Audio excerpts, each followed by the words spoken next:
Hi everyone, welcome back to Loki psychologist. And आज हम आ गए हैं पीएफपीआई के यूनिट 1 के लास्ट पार्ट के साथ। हमने ऑलरेडी पैराडाइम्स में पैराडाइम क्या होते हैं वो कवर कर लिया है। पॉजिटिविस्ट कर लिया है, पोस्ट पॉजिटिविस्ट कर लिया है, कंस्ट्रक्टिविस्ट कर लिया है, क्रिटिकल कर लिया है। सो 99% of the chapter is done.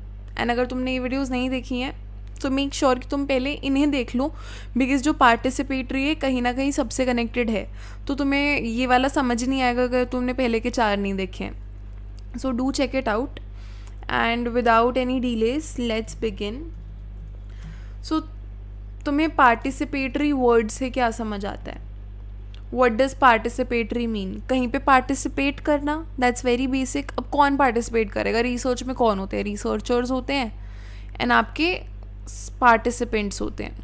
पहले हम सब्जेक्ट कहते थे बट अब हम सब्जेक्ट नहीं कहते। Why? Because we are treating them as humans, not as mere objects जिनको हम पढ़ रहे हैं। तो रिसर्चर और पार्टिसिपेंट्स जस्ट स्टडी के अंदर साथ में वर्क कर रहे हैं। सो पहले क्या है कि आप पार्टिसिपेंट से डेटा लोगे।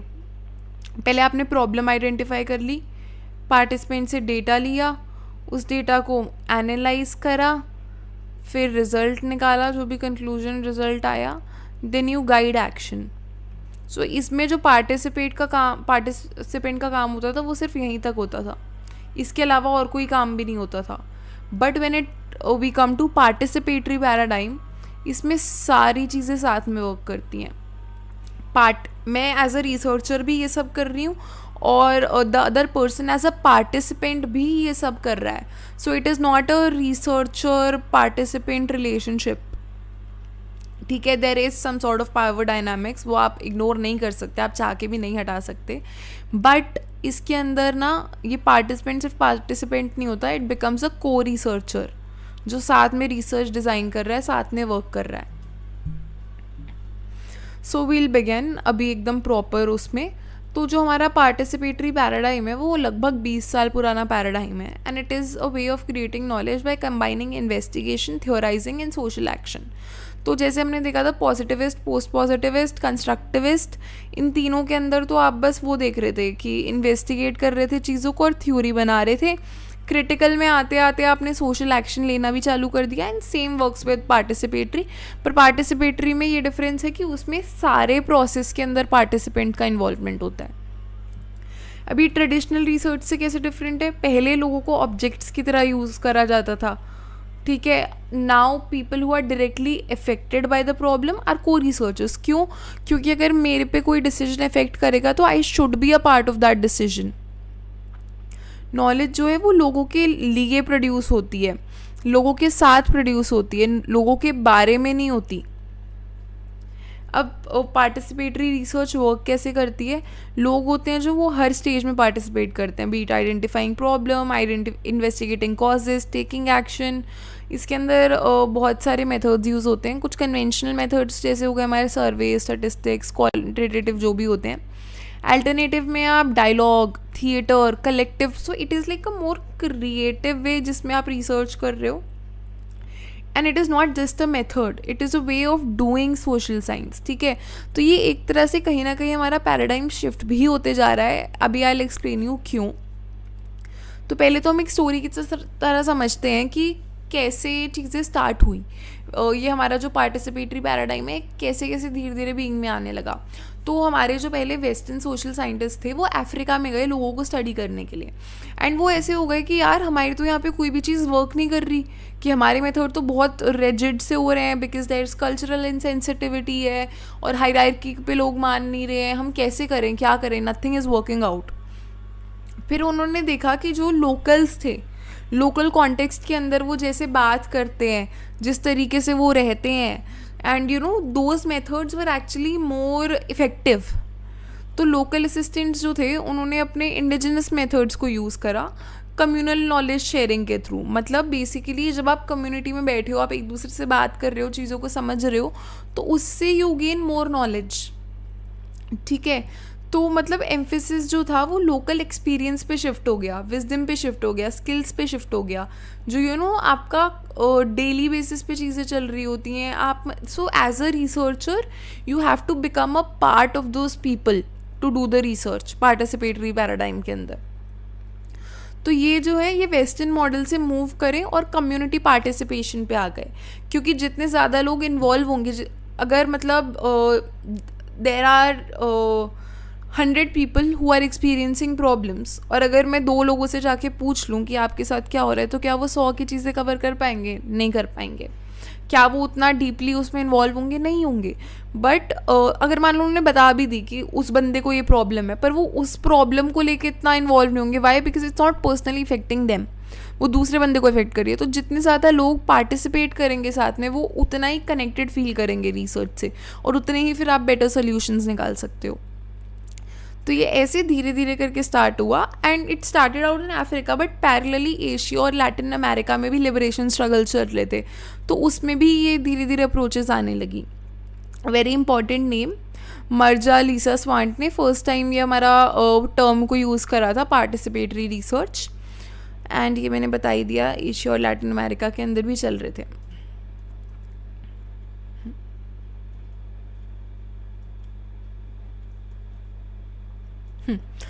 सो पॉलो फेरे की भी इन्फ्लुएंस थी, तो इनकी एक बहुत फेमस बुक है पेडागॉगी ऑफ अप्रेस्ड।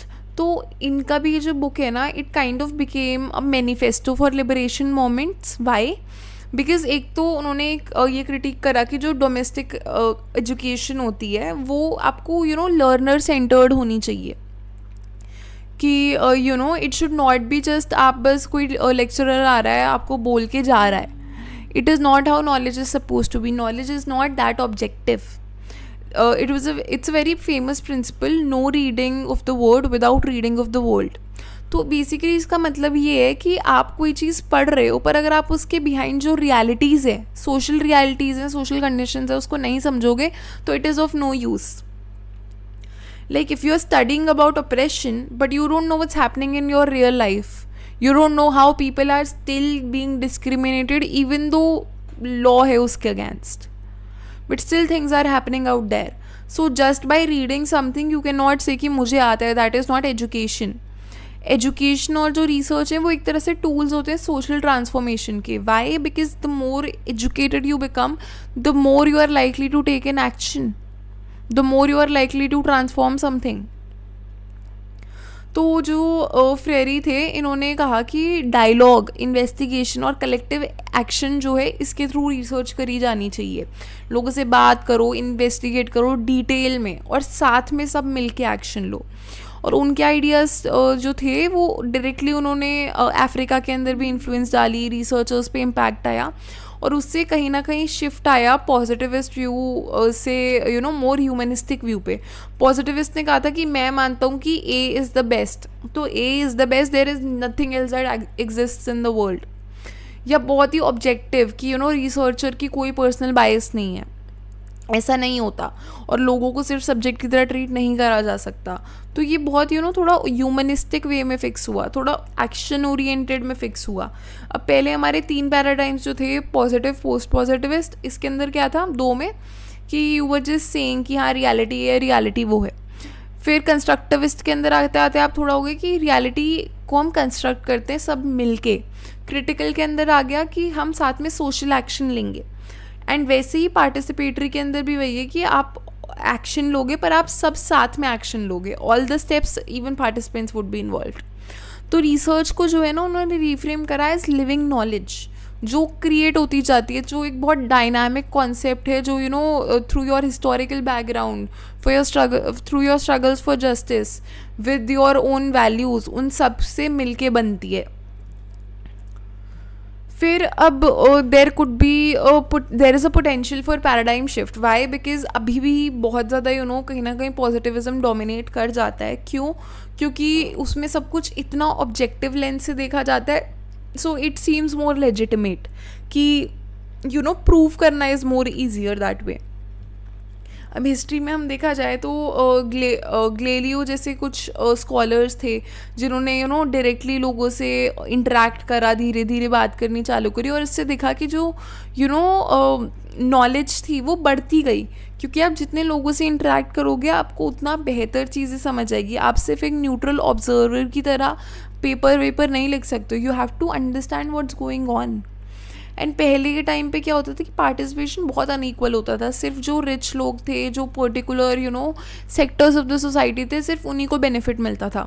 साइंस जो थी वो बहुत कैपिटलिस्ट वे के अंदर चली गई थी, बहुत इंस्ट्रूमेंटल नॉलेज पे फोकस करा जाता था, सिर्फ मटेरियल गेन्स के लिए फोकस करा जाता था।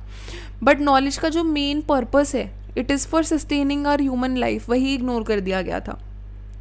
तो there were 2 lessons that we learn from history. तो this is according to Park is also researcher, ये उनके पेपर से I have taken the content for it. तो when you mention this 2 lessons learned, तो मेंशन करना है as per park, ठीक है।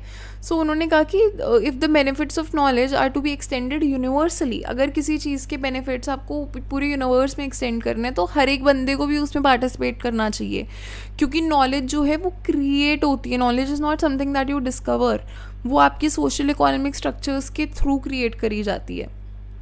सेकेंड है कि नॉलेज जो है वो टेक्निकल यूटिलिटी पे लिमिट नहीं होनी चाहिए, दूसरे कॉन्शियसनेस के फॉर्म्स पे भी होना चाहिए, वो चीज़ें जो ह्यूमन लाइफ को एक्चुअली मीनिंगफुल बनाती हैं।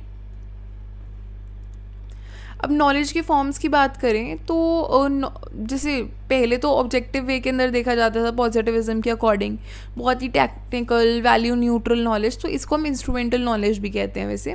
तो ये ना एसेंशियल फॉर्म्स ऑफ नॉलेज को इसमें हटा दिया गया था, ठीक है। तो हमारे आए हर्बेमस, उन्होंने बोला कि जो रैशनैलिटी है वो सिर्फ इंस्ट्रूमेंटल रीजनिंग पे सिचुएटेड नहीं होनी चाहिए, एक्चुअल रैशनैलिटी में क्रिटिकल भी यूज़ होना चाहिए। क्रिटिकल इज़ बेसिकली चीज़ों को ये सोचना कि रिफ्लेक्ट करना कि आप उन्हें जस्टिस कर रहे हो, कि what is right what is wrong. Relational, daily basis पे जो इंटरेक्शंस होते हैं, इंटरप्रिटेशंस होती हैं, कम्युनिकेशन होती है, डायलॉग्स होते हैं, उनसे भी नॉलेज निकलती है। तो हमारे जो हर्बेस थे उन्होंने हेबरमस थे, उन्होंने हमारे 3 फॉर्म्स ऑफ नॉलेज दिए थे। First was mastery which is your instrumental, जो हमारे पॉजिटिविज्म में था। सेकेंड इज़ एमेंसिपेशन, जो क्रिटिकल नॉलेज है, रिफ्लेक्शन हो गया। देन हमारा कम्युनिकेशन आ जाता है, जो कि है रिलेशनल नॉलेज। अब हम फेमिनिस्ट की बात करें तो फेमिनिस्ट का क्या पॉइंट ऑफ व्यू है पार्टिसिपेटरी रिसर्च पे। तो पहले क्या होता था कि विमेन की तरीक़ों को, विमेन जो बातें करती थी, जो उनके इमोशंस थे, जो जैसे वो कनेक्ट करती थी लोगों से, उनको बहुत इग्नोर कर दिया जाता था। उनको कहते थे कि ये ऑब्जेक्टिव नॉलेज नहीं है। तो अब देखो हमारे जो फेमिनिस्ट हैं आज भी, उनमें बहुत सारे डिफरेंसेस हैं कि वो कैसे विमेन की हिस्ट्री को लिंक करते हैं सोशल पोजीशन से, या वो किस तरीके से बात करते हैं, ठीक है। It's very different. And right now you feel that feminism को एक ही लेंस से देखा जा सकता है, नहीं, it can be seen from like 15-20 lenses, ठीक है, even more I feel personally. तो बट इवन दो बहुत सारे डिफरेंसेस हैं, but they all come at one point कि विमेन की importance though, do not ignore what women have to say, right. तो उनका कॉमन कमिटमेंट है कि विमेन की भी जो एपिस्टोमोलॉजीज़ हैं, विमेन की भी जो सोर्सेज ऑफ नॉलेज हैं, उनको लेजिटिमेट फॉर्म ऑफ रैशनैलिटी की तरह कंसिडर करा जाए, ठीक है, जो कि रिलेशनल नॉलेज होती है, जो आप लोगों से इंटरेक्ट करके बात करते हो। और ये जो नॉलेज है it belongs to the whole humanity, okay. So you should not be focusing on just instrumental knowledge or just critical knowledge. Even relational knowledge has a huge impact because you are humans and you work like that, right? Because अगर आप दूसरों से बात ही नहीं करोगे, कुछ समझोगे नहीं, अगर ह्यूमन कनेक्शन ही नहीं रहेगा तो how are we humans? तो पार्टिसिपेटरी में कैसे कंसिडर करा जाता है कि पार्टिसिपेटरी फोकस करती है स्पेसिफिक प्रॉब्लम्स को सॉल्व करने के अंदर। क्रिटिकल पे भी फोकस करा जाता है क्योंकि जो प्रॉब्लम्स है उनका कहीं ना कहीं सोशल ओरिजिन रहता है और इम्प्लीकेशंस भी होती हैं, तो वो नेचुरली क्रिटिकल नॉलेज को भी कंसिडर करती है। And because we are targeting social change, relational knowledge को भी participatory research takes into account. It says कि everybody should be participating, collective participation होना चाहिए कम्युनिटीज़ का, ताकि सोशल टाइज जो है वो स्ट्रेंथन होते रहे, और इससे आपकी रिलेशनल नॉलेज जनरेट होती है, जिससे सॉलिडिटरी और कनेक्टेडनेस लोगों में बढ़ती है। How personal a problem is to somebody would have an impact of how much efforts they are putting to solve it. So that's what relational knowledge is about. Academic challenges क्या हैं आ जाते हैं हमारे participatory research के अंदर। आज भी positivism पे बायस है, क्योंकि बहुत वो साइंटिफिक वे है, वो बहुत ही ऑब्जेक्टिव वे है चीज़ों को मेजर करने का, तो वो एकेडमिकली बहुत ज़्यादा अलाइन कर जाता है। और जो हमारे क्रिटिकल और रिलेशनल है उनको थोड़ा सा साइड लाइन कर देते हैं, कि थोड़ा क्या ज़्यादा ही साइड लाइन कर देते हैं, because everybody has to focus on what can be proven, एकदम वैसे ऐसे करके बहुत ज़्यादा चीज़ें जो रेप्लिकेट हो सकती हैं, जो जनरलाइज हो सकती हैं।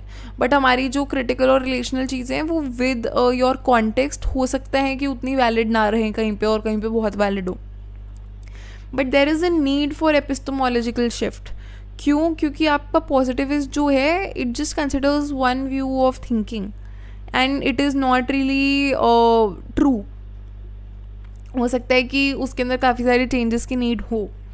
एंड एक जो हम एज ह्यूमंस जो फंक्शन करते हैं, हम होलिस्टिक वे के अंदर फंक्शन करते हैं। So we can't view things from here when we are here also, here also, here also, here also, here also. तो पीआर जो है हमारा पार्टिसिपेटरी रिसर्च, वो अपनी वैलिडिटी तीनों फॉर्म्स में कंसिडर करता है। ये चीज़ मैंने बता दी ऑलरेडी।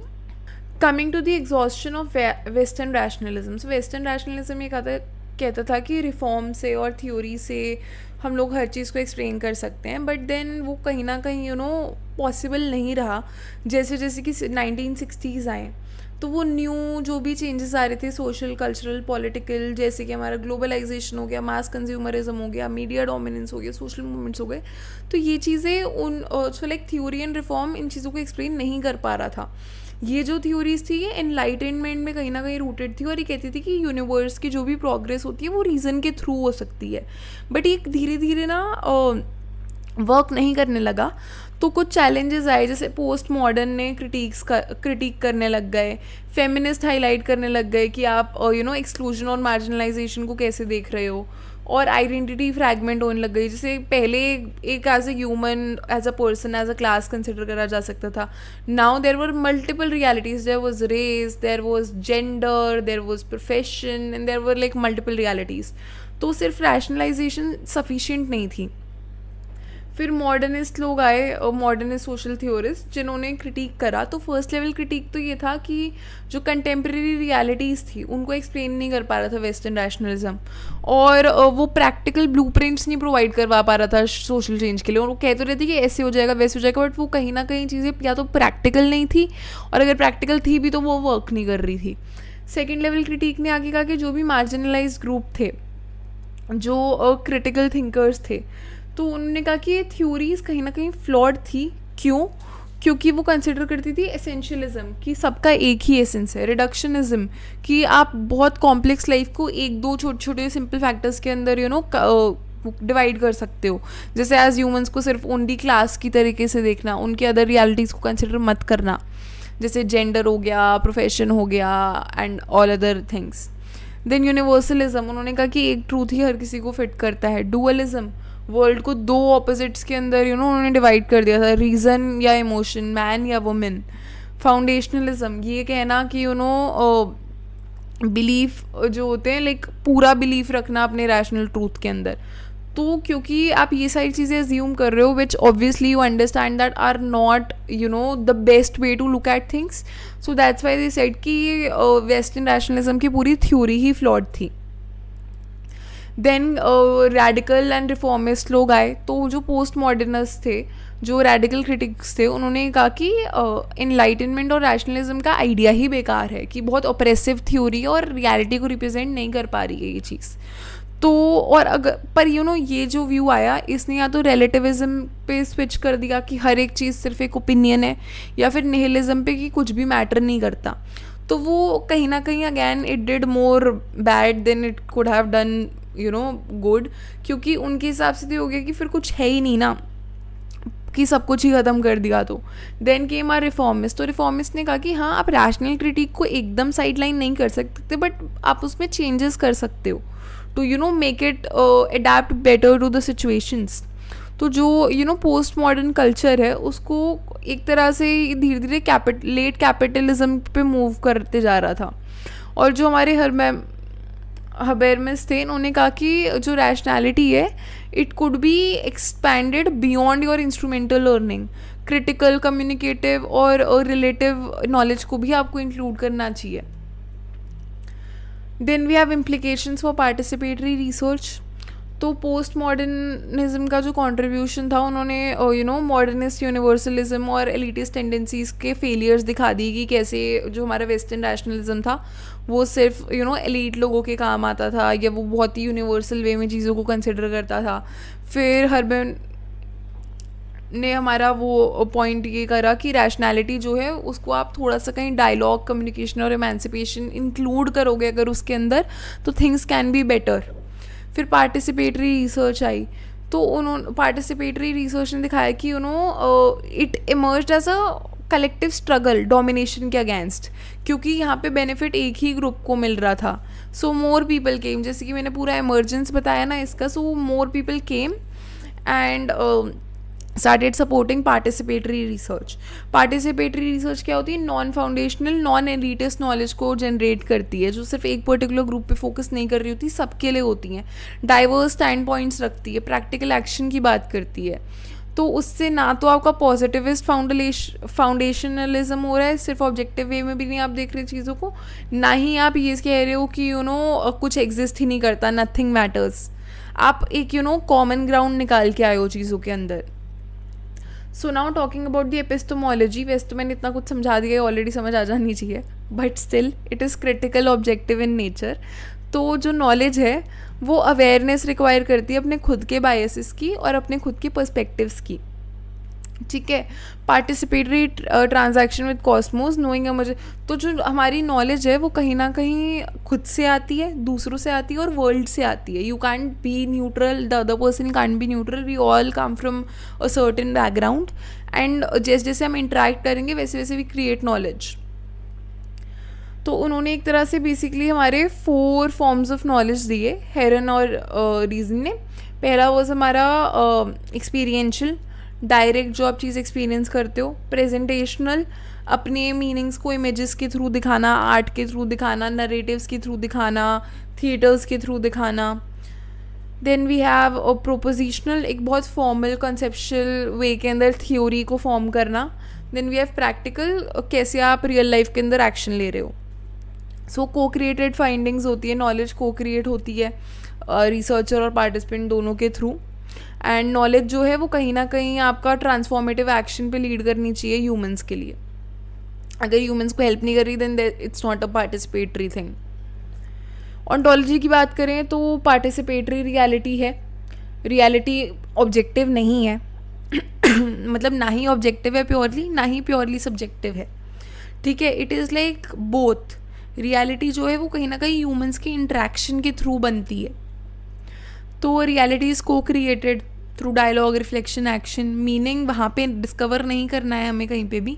ये कंस्ट्रक्टिविस्ट के बाद हमें बस ये याद रखना है कि मीनिंग को हम बना रहे हैं, we are creating it. And जो हमारी reality, it is living, it is dynamic, वो चेंज होती रहती है, it's fluid. And as communities of people, जैसे जैसे जितने जितने लोग इंगेज करेंगे उतनी उतनी रियलिटी आपकी चेंज होती जाएगी, मतलब मोर इवॉल्व होते जाओगे आप. तो जो वर्ल्ड है हमारा, उन्होंने एक स्ट्रक्चर प्रोवाइड करवाया हुआ है, हमारा जो कॉस्मोस है उन्होंने, और ह्यूमन बीइंग्स उस स्ट्रक्चर पे कंट्रीब्यूट करते हैं, उन्हें मीनिंग देते हैं, उसे इंटरप्रेट करते हैं. और रियलिटी तब ये इमर्ज करती है जब ये दोनों चीज़ें साथ में वर्क करती हैं. और अगैन कम्युनिटीज़ जैसे जैसे अपनी प्रैक्टिसेस में एंगेज होती रहती हैं, उनसे आप जाके बात करोगे, डायलॉग करोगे. So the way that you interact with people you gain knowledge. So nature of reality वैसे ही बनती है, आइसोलेटेड इंडिविजुअल्स के लिए नहीं होती. It builds as a part of the community. Methodology की बात करें तो it is obviously collaborative in nature. तो रिसर्च जो है वो पॉलिटिकल होती है, पार्टिसिपेटरी होती है और एक्शन ओरिएंटेड होती है. प्रैक्टिकल आउटकम्स होते हैं हमारे, और ट्रांसफॉर्मेशन होती है उसमें. Transformation is like the central part, कि आपको ट्रांसफॉर्मेशन पे फोकस करके आप रिसर्च कर रहे हो.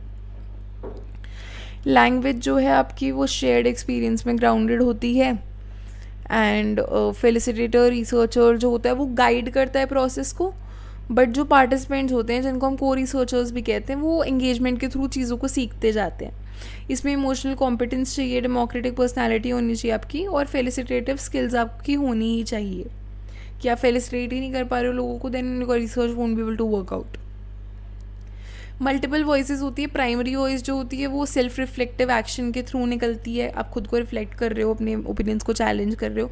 सेकेंडरी जो वॉइसेस होती हैं, जो दूसरे पार्टिसिपेंट्स हो रहे हैं, वो आपको थ्योरी, स्टोरी, आर्ट, जिस भी वे में चीज़ों को एक्सप्लेन कर रहे हैं. एक्सियोलॉजी की बात करें तो intrinsic value of practical knowing flourishing through तो एक्सियोलॉजी की बेसिकली हर एक चीज़ आपकी बैलेंस में होनी चाहिए, वैल्यू के थ्रू कनेक्टेड होनी चाहिए, लोग कोऑपरेट करें एंड हायरार्की नहीं होनी चाहिए.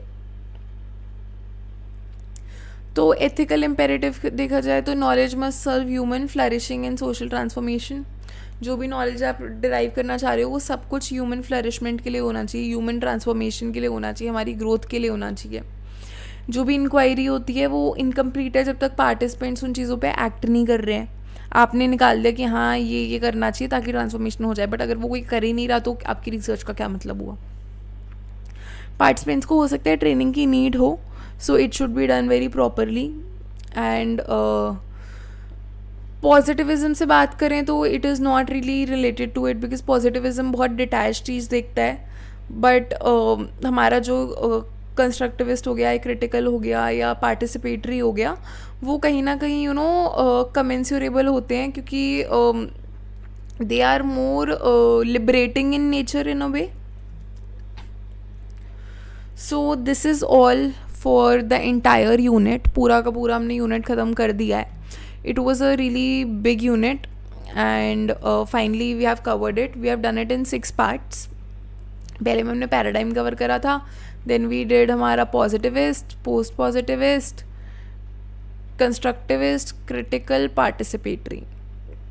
So if you guys have any doubts regarding the entire chapter, you can always comment down below. तुम लोग मेरे को इंस्टा पे भी रीच आउट कर सकते हो, लोकी साइकोलॉजिस्ट पे. And I will also provide you the entire PPT अगर तुम लोग को चाहिए, just DM me on Instagram. और इफ़ यू वांट मैं डिस्क्रिप्शन में भी ऐड कर दूँगी. So if you guys have any doubts, any thing, do reach out to me. If you guys want कि इसका एक 1 शॉट बनाना है, also let me no.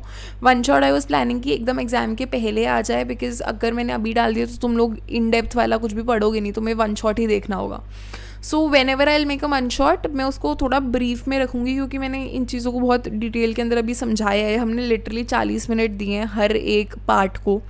We have done like 6 parts, तो it is a big thing already. तो बाकी if you guys still feel कि मैं इसको एक रिकैप की तरह अभी डाल दूँ 1 शॉट एक और, तो डू लेट मी नो.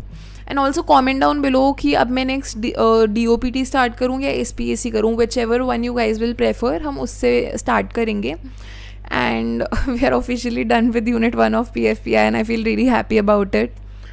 बाकी yes, if you guys want handwritten notes, I will also provide those and do let me know. And मेरी मम्मी आ गई गाइस. सो या बाय बाय, टेक केयर.